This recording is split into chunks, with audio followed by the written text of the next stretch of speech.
In order to optimize the camera for a portrait, it's pretty simple. Usually I actually don't change the mode to anything.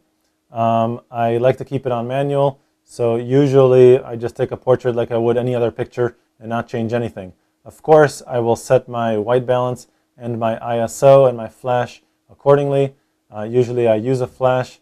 The ISO, depending if I'm outdoors, I'll set that to 80 if there's enough light. If it's indoors, it may need to be increased. And my white balance also set accordingly.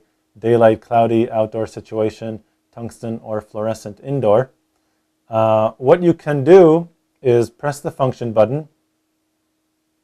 Instead of using the manual mode, go ahead and use the portrait mode.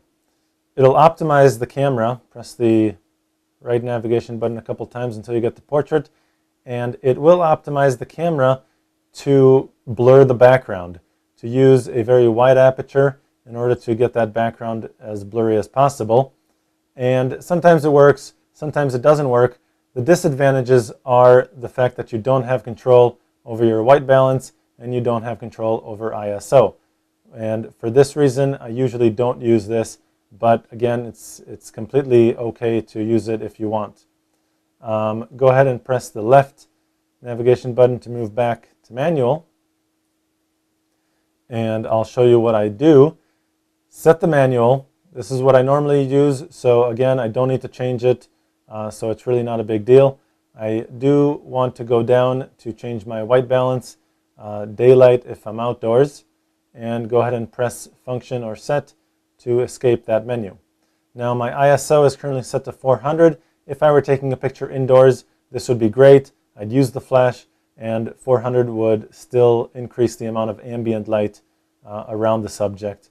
So in this case, we are outdoors, so I'm going to go ahead and change that. Press ISO, and I'll go down to 80 and press the set button, or just give it a second to go away by itself.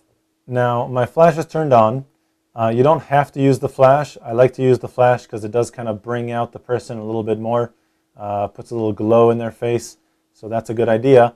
But if the person is too close, when I'm taking the portrait, then the flash may be overpowering, in which case there's no way of really reducing the power of the flash, but you can do this, is just put your index finger, I'll cover up maybe half the flash, and that should reduce the brightness of the flash.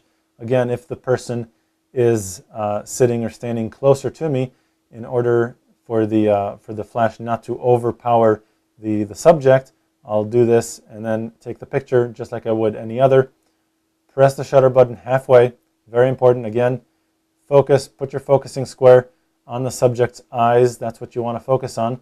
Press the shutter button halfway and wait for the focusing square to turn green, telling me that it is in focus. With the button pressed halfway, reposition the camera. I want to recompose the image the way I want it. Again, if the subject is close, I'll cover up half the flash and then just gently press the shutter button the rest of the way. To find out much more about digital photography and your digital camera, go to lbguides.com.